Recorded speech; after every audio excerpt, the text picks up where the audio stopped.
नमस्कार दोस्तों, मैं आपका दोस्त B S. Chauhan, Chauhan coaching centre. आज हम आपके लिए लेकर आए हैं समास। जैसा कि हमने बताया है 20 दिन में पूरी हिंदी हम आपको कवर कराएंगे। मात्र 20 दिन में पूरी हिंदी हम आपको कंप्लीट कराएंगे। आज पहला दिन है और पहले दिन हम लेकर आए हैं आपके लिए समास। समास कितने प्रकार के होते हैं? पहला आपका क्वेश्चन है, समास कितने प्रकार के होते हैं?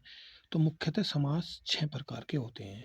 समास 6 प्रकार के होते हैं। अव्ययी भाव समास, तत्पुरुष समास, द्विगु समास, द्वंद्व समास, कर्मधारय समास, बहुव्रीहि समास। अब क्वेश्चन नंबर 2 देखो, भरपेट में कौन सा समास है? भरपेट में कौन सा समास है? तो भरपेट में आपका है अव्ययी भाव समास। जिस समास का शुरुआती शब्द भर, यथा, उप, बे इन शब्दों से मिलकर बना हो उसमें अव्ययी भाव समास होते हैं। जैसे क्वेश्चन नंबर 2 भरपेट, स्टार्टिंग में आपका क्या शब्द है? भर, तो कौन सा समास होगा इसमें? अव्ययी भाव समास। यथाशक्ति, क्वेश्चन नंबर 3 है यथाशक्ति में कौन सा समास है? तो यथाशक्ति में आपको कौन सा समास है? अव्ययी भाव समास। यथादर्शन,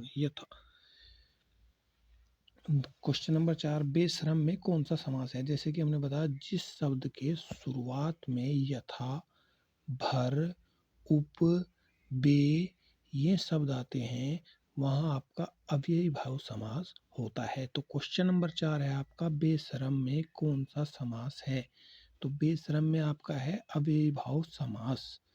क्वेश्चन नंबर 5 दूसरी बार रिपीट हुआ है, भरपेट में कौन सा समास है? तो भरपेट में अब जैसे कि बताया था, अगर शब्द के शुरू में भर, यथा, बे, उप, आ जैसे आजन्म तो इस प्रकार के शब्द आते हैं तो वहाँ होता है आपका अव्ययी भाव समास।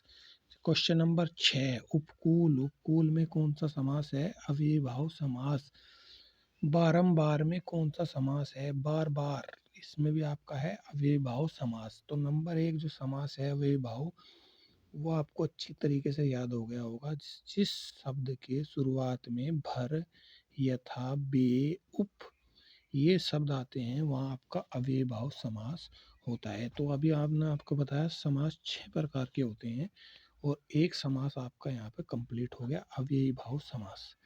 नंबर 2 है क्वेश्चन नंबर 8 त्रिभुज में कौन सा समास है? तो त्रिभुज में आपका द्विगु समास। जिस समास की शुरुआत में कोई संख्यात्मक पद आ जाता है वहाँ आपका द्विगु समास होता है। जैसे त्रिभुज, क्वेश्चन नंबर 8 चौराहा, तो जिस समास के शुरुआत में संख्यात्मक पद आएगा वहाँ आपका कौन सा समास होगा? द्विगु समास। नवरत्न, अठन्नी ये किस प्रकार के शब्द हैं? द्विगु। तो अब तक आपके 2 समास हो गए अव्ययी भाव समास। जिस समास की शुरुआत में भर, यथा, उप, आ आदि शब्द आते हैं वहाँ आपका अव्ययी भाव समास होता है। नंबर 2 समास हुआ आपका द्विगु समास। जिस समास का पहला पद संख्यात्मक होता है वहाँ आपका होता है द्विगु समास। क्वेश्चन नंबर 10 चरण कमल में कौन सा समास होता है? तो चरण कमल में होगा आपका कर्मधारय समास। कर्मधारय समास की पहचान कैसे करोगे आप? जिस समास में समानता, चरण कमल अर्थात कमल के समान चरण, जिस समास में समानता होगी वह आपका होगा कर्मधारय समास।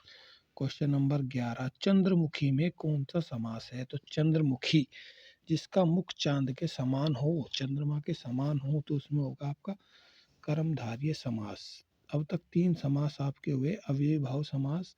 जिस समास के शुरुआत में उप, भर, बे, यथा इस प्रकार के शब्द आ जाते हैं वहाँ आपका होता है अव्ययी भाव समास। नंबर 2 द्विगु समास।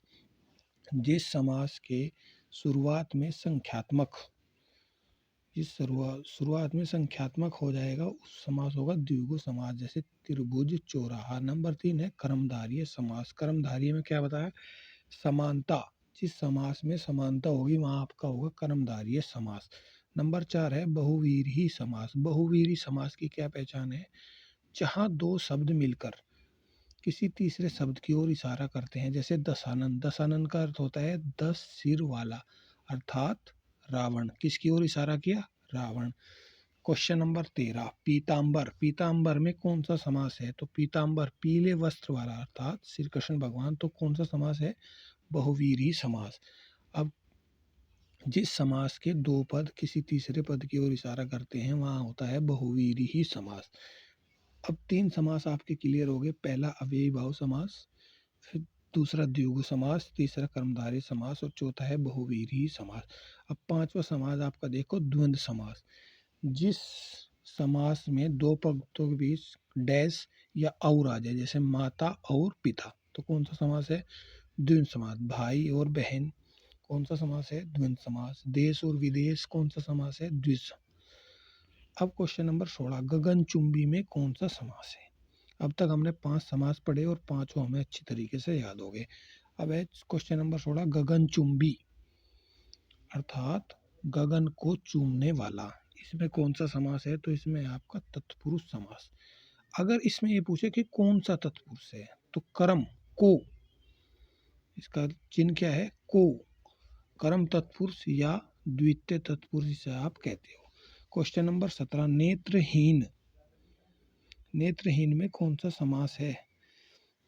नेत्रहीन मतलब नेत्र से हीन, तो कौन सा समास है? तत्पुरुष समास। अगर अंदर पूछे कौन सा तत्पुरुष है, तो कर्ण तत्पुरुष या तृतीय तत्पुरुष। हम नेत्रहीन, और इसकी पहचान क्या है? नेत्रहीन, नेत्र से हीन। प्रयोगशाला में कौन सा समास है? तो प्रयोगशाला में आपका तत्पुरुष समास है। अगर ये पूछे कि कौन सा तत्पुरुष है, तो संप्रदान तत्पुरुष। प्रयोग के लिए शाला, जैसे संप्रदान में हम पढ़ते आए, ऐसे ही प्रयोग के लिए शाला। गौशाला, गांव के लिए शाला। क्वेश्चन नंबर 19, पथभ्रष्ट, अलग होना, अपादान। अपादान कारक जैसे होता है अलग होना, तो पथभ्रष्ट में कौन सा समास है? तो पथभ्रष्ट में है आपका तत्पुरुष समास। अब अगर पूछे कि कौन सा अंदर कौन सा समास है, तो अपादान तत्पुरुष। पथभ्रष्ट हो गया। पथभ्रष्ट में कौन सा समास है? पथभ्रष्ट में है पथ से भ्रष्ट, तत्पुरुष समास। अगर ये पूछे कि तत्पुरुष कौन सा तत्पुरुष, तो अपादान, अलग होने वाला। पंचमी तत्पुरुष भी से हम कहेंगे, जैसे कारक चिन्ह, पथ भ्रष्ट, पथ से भ्रष्ट। क्वेश्चन नंबर 20, गंगा जल में कौन सा समास है? तो तत्पुरुष समास। अगर ये पूछे कि कौन सा तत्पुरुष है, तो संबंध, का की के, गंगा जल, गंगा का जल। संबंध तत्पुरुष की क्या पहचान है? का की के, गंगा जल, गंगा का जल। आप बीती, आप पर बीती, आप बीती। आप बीती में कौन सा समास है? तत्पुरुष समास। कौन सा तत्पुरुष? अधिकरण तत्पुरुष या सप्तमी तत्पुरुष। आप बीती, आप पर बीती, इसकी क्या पहचान है? में, पे, पर। आज हमने आपको पढ़ाया है समास। पूरा समास आपका 21 क्वेश्चन में हमने कवर कर दिया है। ये थी आपकी हिंदी की पहली क्लास। 20 कक्षा में, 20 क्लास में हम आपको पूरी हिंदी कवर करा देंगे। ये पहली क्लास थी, उम्मीद है आपको अच्छी लगी होगी।